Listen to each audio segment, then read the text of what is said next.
Hare Krishna. Thank you, Banamali Prabhu, and thank all of you for coming and giving me a chance to get to know you all. There was a time when I used to come to Boston quite frequently. Those days, that was in the early 80s. And then those days I used to be quite free to travel to different places. But in ISKCON, you get involved and your responsibilities keep on increasing. And I think last time I came about 10 or 12 years back. Yes, 2008, Manas. 2012 years. Yeah. You gave a talk at MIT. Yeah. And my first time I came also, I gave a program in MIT. Oh. And that was my first program in America. I came in 79, and so I came to Boston. Niranjan Maharaj was there, Agrani Maharaj was there, ISKCON Maharaj was the GPC here. He and I came together here. Anyway, I'm very happy to be here once again. So how are you all doing? Haribol! Very good. That means spiritually you all are doing wonderfully. Hare Krishna.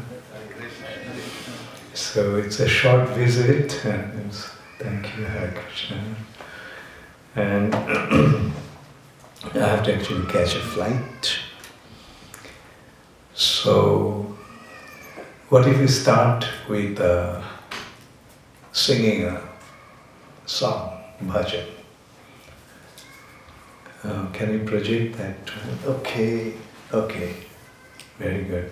So this verse is from the Srimad Bhagavatam, 10th canto, 31st chapter. This chapter is entitled as the Gopi Geet.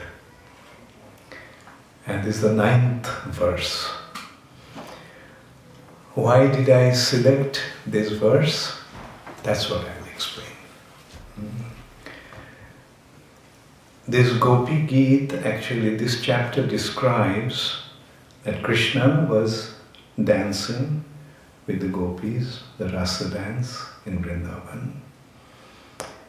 There were 16,000 gopis dancing with 16,000 Krishnas. And in the center, Krishna was dancing alone with Srimati Radharani. Then all of a sudden, Radharani left the rasa dance. And then Krishna also left and went out in search. And then Krishna found Radharani.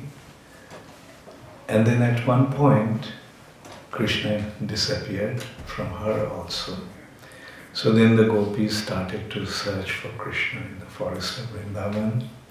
Searching, they came to the bank of Jamuna, and they started to express their agony of their hearts. And that is the 13th chapter, the 31st chapter of Srimad Bhagavatam, 10th canto, which is known as the Gopi Geet. Now, this 9th verse bears a very special significance.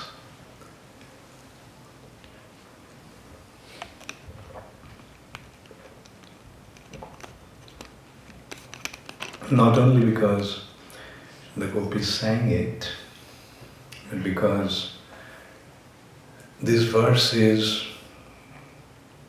indicating the glory of Krishna consciousness, the glory of singing Krishna's greatness. Tava kathamritam. Tava means yours, and kathamritam means, amrita means nectar, and amrit and katha. And the words about you, katha or narrations about you, nectarian narrations about you, O Krishna, the gopis are saying, Tapta Jivanam, the living entities, those who are suffering in this material world, these nectarian words of Krishna extinguishes that suffering condition, the forest fire of suffering condition. As we sing every morning, Samsara Dava Nalavidha Loka, like living entities in this material nature are suffering from a very, very stressful, painful situation which has been compared to the forest fire. And Srila Prabhupada pointed out why this forest fire, because nobody goes to light the fire in the forest. It automatically, spontaneously lights up. Similarly, our suffering condition comes to us without inviting, without making any effort. On its own, it just comes. And we are plunged into that suffering condition. But nectarian words of Krishna extinguishes the suffering, the fire of suffering condition. Relieves us from that suffering condition. Tapta Jivanam. And the words about Krishna, the glories of Krishna, or Krishna Katha, is sung by Kavis. Kavi means the most exalted spiritual personalities, like Lord Brahma, Narada, Lord Shiva.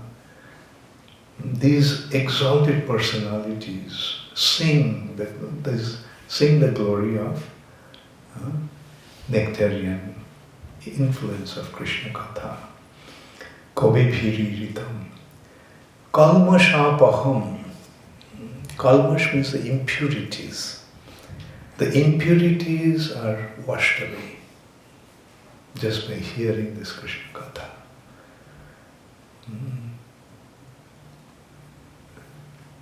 And Kalmashapaham, Shravana Mangalam. When we hear them, this Krishna Katha, it brings all auspiciousness. Mangalam.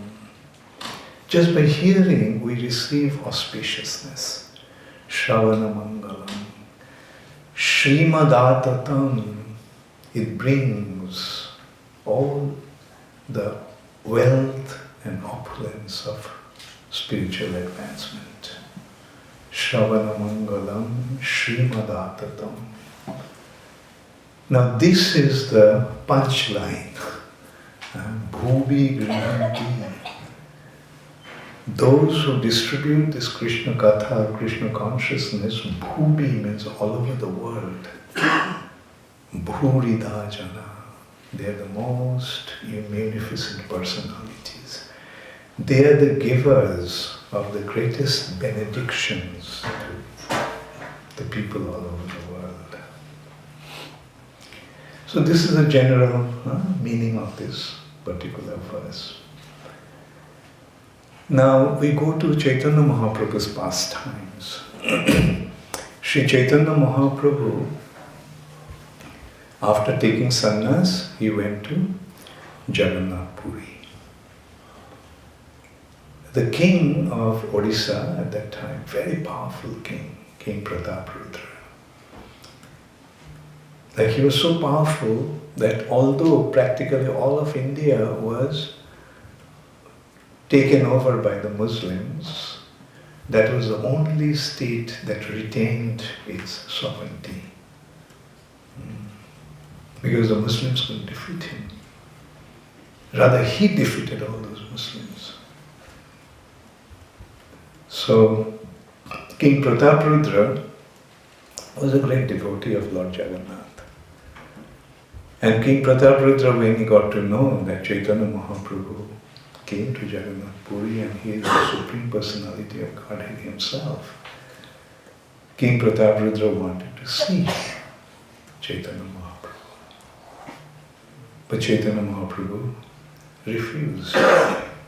He said, a sannyasi's business is not to deal with such mundane personalities like a king. A king is naturally very much involved in materialistic activities. So Chaitanya Mahaprabhu declined to meet him. King Prataparudra tried in many ways, like many of King Prataparudra's close associates, like Ramananda Roy, he was his governor. Sarvabhauma Bhattacharya, he was the scholar of his court. Such Sikhi Mahiti, his own guru. So they all were very closely connected to Sri Chaitanya Mahaprabhu. So he appealed to Chaitanya Mahaprabhu through them that he gives him an audience. But Chaitanya Mahaprabhu declined. And when they persuaded him, Chaitanya Mahaprabhu just warned them that, look, if you keep on insisting, then I'm going to leave this place. You all stay with the king, I'm going to leave. So they all became very worried that, oh, no, we don't want you to leave. And this is how Chaitanya Mahaprabhu refused to see King Prataparudra. Then came the Ratha Jatra time. Lord Chaitanya was dancing in front of Jagannath's chariot. And in the course of this Ratha Jatra, the chariot comes to a place called Balgandi, where the chariot stops and Jagannath receives the offerings from everyone. Anybody can go and make the offering to Lord Jagannath. So when the chariot stopped and at Balgandi, Sri Chaitanya Mahaprabhu went to the adjacent garden, and because he was tired out of dancing, so he was lying under a tree. At that time King Prataparudra, disguised as an ordinary villager, came there and started to massage Chaitanya Mahaprabhu's lotus feet. And while he was massaging his lotus feet, he was chanting the verses from the 10th canto, 31st chapter. When it came to this particular verse, Tava kathamritam tapta jivanam kobibhir iritam kalmashapaham Shravana Mangalam Srimadatam Bhubi Grinanti Bhuridajana. So when he chanted that, when he sang the last line, Bhubi Grinanti Bhuridajana, Sri Chaitanya Mahaprabhu jumped up, and the personality who he didn't even want to see, he embraced him and kept on saying, Bhurida, Bhurida. Indeed, he is the most munificent. Indeed, he is the most munificent. Now, why did he say that? Indeed, he was actually who he was indicating. Normally people would think that this is actually indicating Chaitanya Mahaprabhu, who is distributing Krishna consciousness all over the world. But naturally, Chaitanya Mahaprabhu did not accept it for himself. He actually indicated that, yes, indeed a personality will come who will spread Krishna consciousness all over the world. And that's why he was so excited that he embraced King Prataparudra and kept on saying, yes, he is the most munificent, he is the most munificent. So who is that personality? Prabhupada. Srila Prabhupada. Prior to Srila Prabhupada, who spread Krishna consciousness all over the world? Did anybody do that? Yes, Mahaprabhu spread it all over India. But all over the world, Bhubi Grinanti. Bhubi means all over the world. Grinanti Ji, one who distributes this Krishna consciousness all over the world, he is the most munificent. So in this way we can see Prabhupada's appearance was forecasted 5,000 years ago by the gopis, 500 years ago by Sri Chaitanya Mahaprabhu. And today we can see how this presentation, how this statement has become a reality. Chaitanya Mahaprabhu himself also said, Prithivite ache jato nagoradi gram sarvatra prachar hoibe mon naam.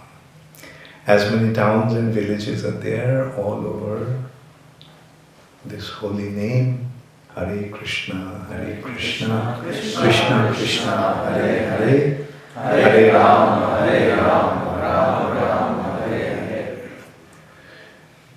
So, it may not have spread all over the world, in every town and village, but it has spread quite extensively, fulfilling that prediction, and in reality what's going to happen in course of time? Yes, it will spread in every town and village. Can the words of the Supreme Personality of Godhead go in vain? No. Never. So when he said that it will spread all over the world in every town and village, we can rest assured that, with a shadow of doubt, that it is going to happen. So, should we sing this song? Okay.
Gaur Premanande. Hare Krishna. Nama Om Vishnu Padaya Krishna Prishtaya Bhutale Srimate Bhakti Vedanta Swami Niti Namane. Namaste Saraswati Deve Gauravani Pracharine Nirvishesha Shunnavadi Pashtasta.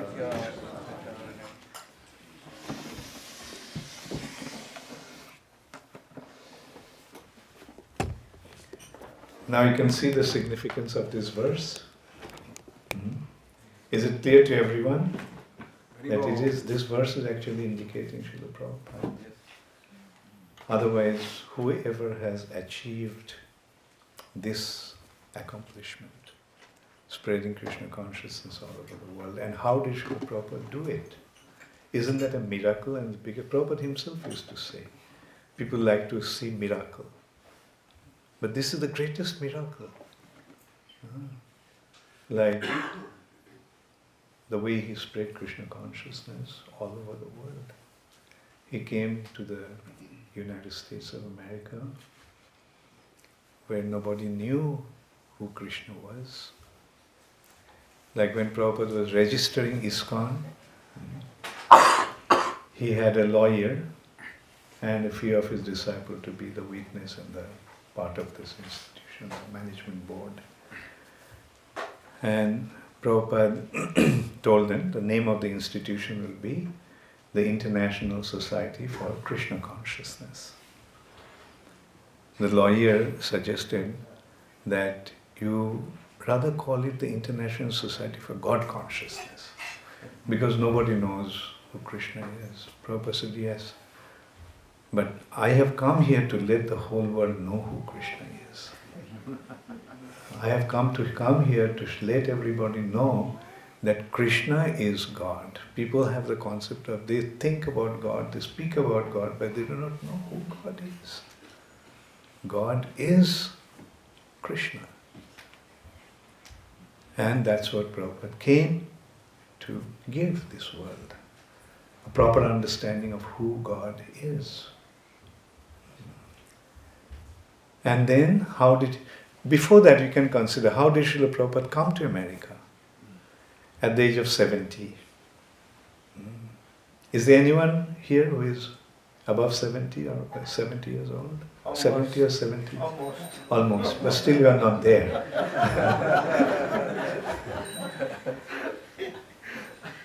At the age of 70, one doesn't want to go anywhere, live in a comfortable situation. Once one devotee was preaching to some people in Delhi, New Delhi. And in course of his preaching, that person he was preaching to, he asked him, do you know what Prabhupada did? So the boy, the devotee, young devotee, quite confidently said, yes, I know what Prabhupada did. He said, no, you don't know. He was an elderly gentleman. And he told him that in order to understand what Prabhupada did, you have to first become 70 years old. And then only you will understand what Prabhupada has achieved. And consider how Srila Prabhupada did it. At the age of 70, he came to a total uncertainty, without a single penny in his pocket. He did not know a single person in America. One acquaintance, a distant acquaintance he had, a person who sponsored his visa, never met him. He was the son of one of his acquaintances from Mathura, Gopal Agarwal. And he wrote to him that he is arriving on such and such date in New York. That person didn't even have the opportunity to write to Srila Prabhupada whether he would be willing to receive him or not. In that uncertainty, Srila Prabhupada came to America. And then we can see what did he do. Within the short span of 10 years' time, spread this movement all over the world. Nowadays, I tell you, we see how difficult it is to even make a single devotee. Isn't it? We literally have to go through a blood, sweat and tears to make a devotee. But Srila Prabhupada made at least 10,000 followers at that time. Not only in America, all over the world.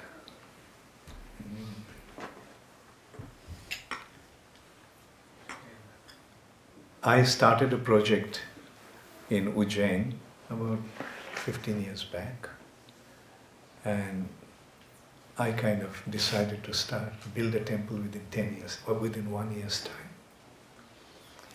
Mind you, prior to that, what to speak of building a temple, I didn't even build a shack. So, but I decided to build a temple in 1 year's time.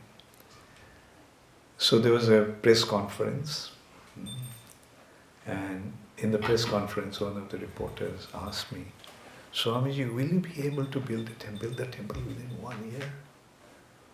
My response was, my spiritual master built 108 temples in 10 years. It's a big deal of building one temple in 1 year. And fortunately, by Krishna's mercy, I completed the temple in 9 months, 20 days. So, but the point actually is that to build one temple in 1 year's time appears to be such an inconceivable task. Now consider Srila Prabhupada built 108 temples all over the world. And not only that, look at Prabhupada's achievements. Not only he built 108 temples, he translated about 100 volumes of books. He spread this movement all over the world, traveling around the world 14 times, meeting people, inspiring individuals to become devotees. Consider Prabhupada's achievements. He went to Russia. Those days, Russia, one couldn't go, unless they had some serious business. So Prabhupada had an invitation, arranged an invitation from one Indologist in Moscow, from Moscow University, Professor Kotovsky. He went there for 3 days only. And in Russia, those days when a foreigner went there, his every move was watched. And Prabhupada actually wanted to give a lecture to the students. Professor Kotovsky said, no, that won't be possible. But what did Prabhupada do within these 3 days? He initiated one Russian boy. In his second meeting, first day he met him, Second day, he asked the boy to come again to the hotel he was staying, and in the hotel, he gave him initiation. Named him Ananta Shantidas. And that is how Prabhupada planted the seed of Krishna consciousness in the soil of Russia. And then what happened? That was in 76. But within 10 years' time, by 86, communist government toppled. 83, Brezhnev, the premier of Russia, actually declared that three enemies of Russian communism, three enemies of communism are American pop music, America's youth culture, American culture, and Hare Krishna movement. He figured out, the potency of this movement. How did he figure it out? Because he saw how incredibly this movement was spreading in Russia. Youth were taking, and there was no way they could dissuade them from Krishna consciousness. They subjected them to all kinds of torture. First thing that they would put them in the psychiatric treatment. And psychiatric treatment means chemical torture. Still they wouldn't give up. They were sent to the labor camps in Siberia. Devotees died there, but still they wouldn't give up. They didn't have any way to even have a bead, chanting bead. What they used to do? They used to get bread. They would soak the bread and then make them into balls, small balls, and this is how they used to make their beads, and they used to chant. So they saw the potency. How can one have this kind of conviction? And when one has this kind of conviction, he will be prepared to do anything. And it is actually a miracle that how, amazingly, in Russia, communism disappeared. A lot of credit goes to Gorbachev, but actually it is Chaitanya Mahaprabhu destroyed communism in Russia because the way they tortured, the way this government tortured the devotees. Chaitanya Mahaprabhu didn't tolerate that. Whether the world will recognize it today or not, but that is the reality. And I'm sure in course of time the world will recognize that fact. So this is how Srila Prabhupada spread this movement. Traveling all over the world, making thousands of devotees and establishing Krishna consciousness, building more than 100 temples. And not only that, Prabhupada answered every single letter. Every single letter.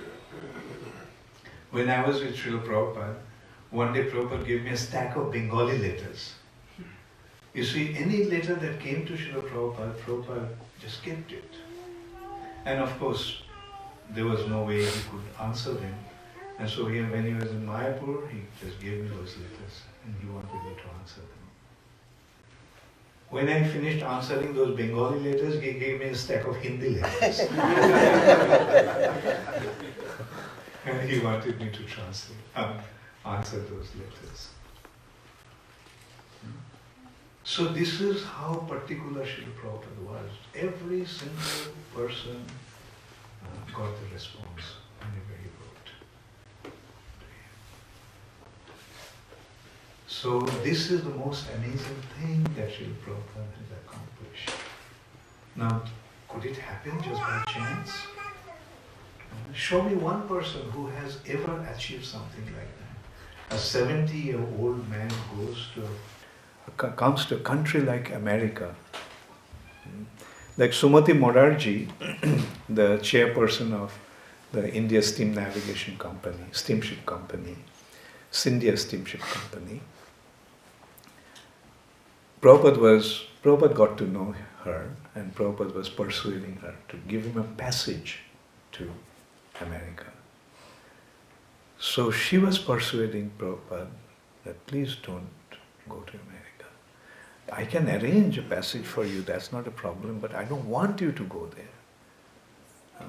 Swamiji, who will listen to your words there? Swamiji, you don't know what America is like. You won't get anything to eat. You don't know how cold the winter there is.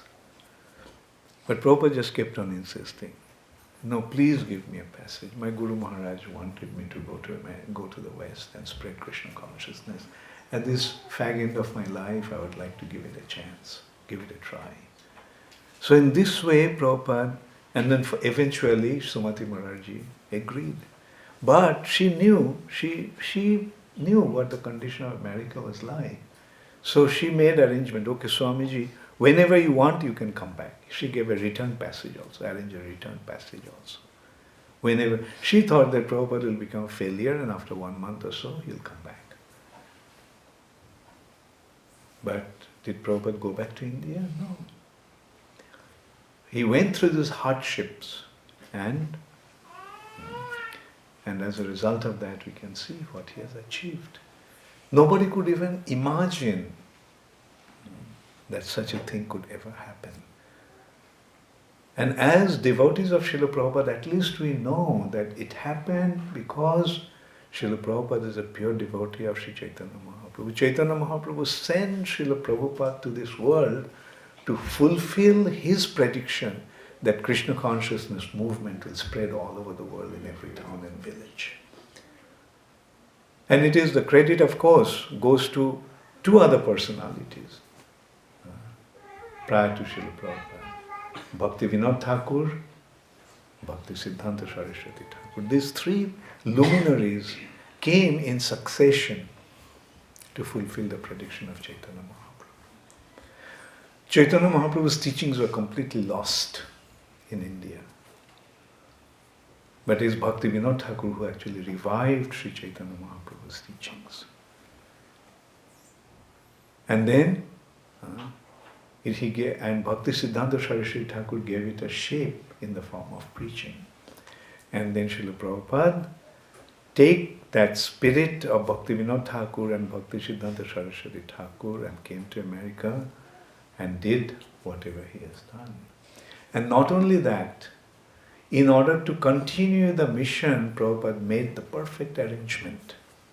And that is the International Society for Krishna Consciousness. A mission, a spiritual mission cannot continue to spread after the disappearance of its founder for very long. We have seen so many big spiritual leaders have come and, well, they created a wave when they were present, but what happened to the institution after they left? Soon after they left, it collapsed. But did it happen to ISKCON? No. About 43 years after Srila Prabhupada's disappearance, ISKCON is not only thriving, but it's expanding. When Prabhupada left, there were 108 temples. Do you know how many temples are there now?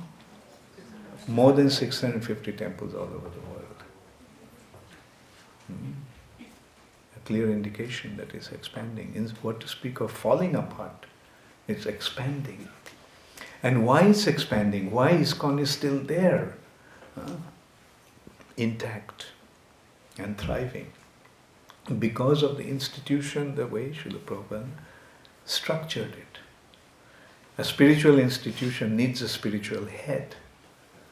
And Srila Prabhupada retained his identity as the spiritual head of ISKCON for all time, the founder Acharya. Every day, Srila Prabhupada is worshipped during the Guru Puja by everyone, in every temple. And this will continue. As long as ISKCON will be there, this system will continue. And then he created this concept of collective management through the governing body commission. No one person is going to be the head of the institute. It's that one person that is going to be the head of the institution is Srila Prabhupada himself. And then, of course, the institution needs to be managed, and that will be done by a collective concept of management through the governing body. And I tell you, as an inside member of the governing body, like it's because of the governing body concept, the ISKCON has been able to overcome so many crises and calamities after Prabhupada's disappearance. So, and then he gave the books as the basis. Like everybody knows what Krishna consciousness is. And everything about this institution has been established properly through the instructions of Srila Prabhupada. Books are the basis of this institution. So this is how Srila Prabhupada secured the mission. And as I mentioned, without a shadow of doubt, we can rest assured that this movement is continuing to spread, fulfilling the prediction of Sri Chaitanya Mahaprabhu. Thank you all very much. All glories to Srila Prabhupada. Gaur Premanande.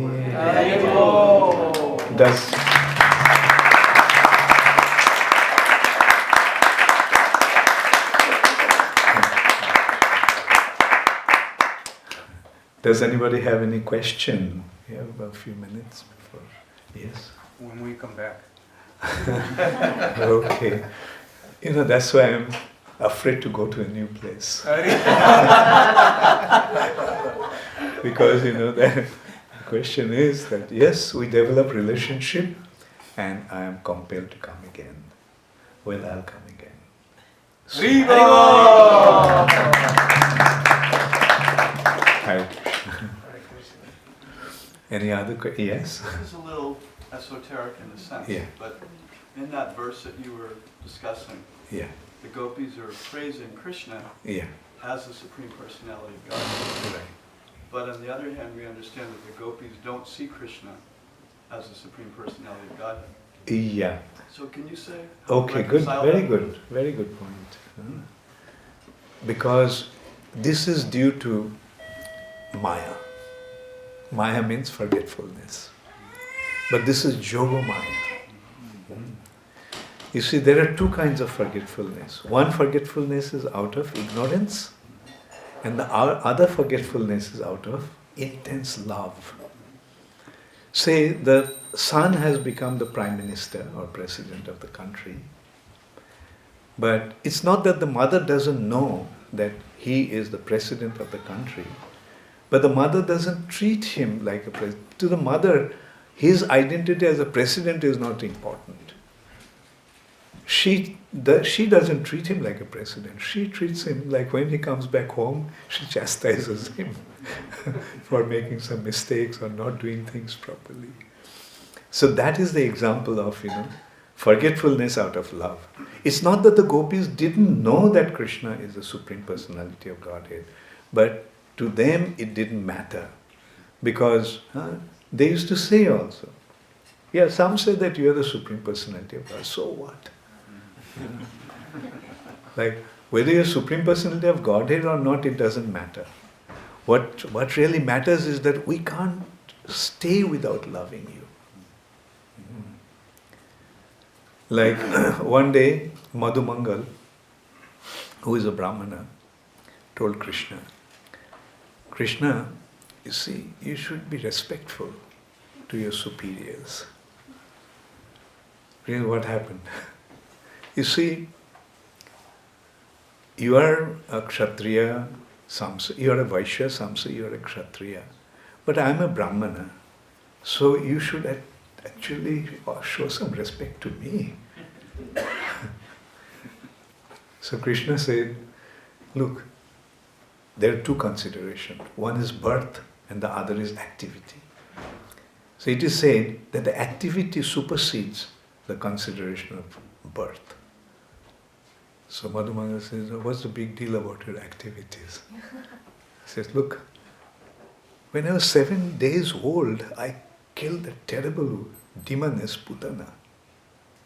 When I was 7 years old, I lifted Govardhan and held it for 7 days. Kaliya, whose poison was so terrible that whole Jamuna became poisoned, and I subdued him. So Madhumanga says, big deal. You see, Krishna, you're so conceited, always blowing your own trumpet. 7 days, you'd kill Putana. Everybody knows that the demigods protect the children and elderly people. The demigods protected you and you wanted to take the credit. And you lifted Govardhan. Everybody gave the support and that's why the Govardhan was lifted. And everyone held it. That's why Govardhan was held for 7 days. And as far as Kaliya is concerned, everybody knew what happened. You are in the coil of Kaliya, you are dead. And seeing you in that condition, everybody, some of them, all the residents of Vrindavan, some of them fainted, some of them were about to jump into the river, try to rescue you. And seeing that condition, I took pity upon them. And I started to chant the Sarpa Nidhan mantra, the mantra that would kill the serpent. And it is due to my chanting of the Sarpa Nidhan mantra, Kaliya released you. And then you jumped up on his head and started to dance as if you have subdued him. Then Krishna said, oh, I didn't know about that. Anyway, please accept my humble obeisance. So this is the wonderful loving exchange that Krishna used to have with his most intimate associates of Vrindavan. So it's a forgetfulness, It's not that they didn't know that Krishna is God, but to them it didn't matter that Krishna is the Supreme Personality of Godhead. So now I have to go. Thank you all very much. Thanks. All glories to Srila Prabhupada. Gaur Premanande.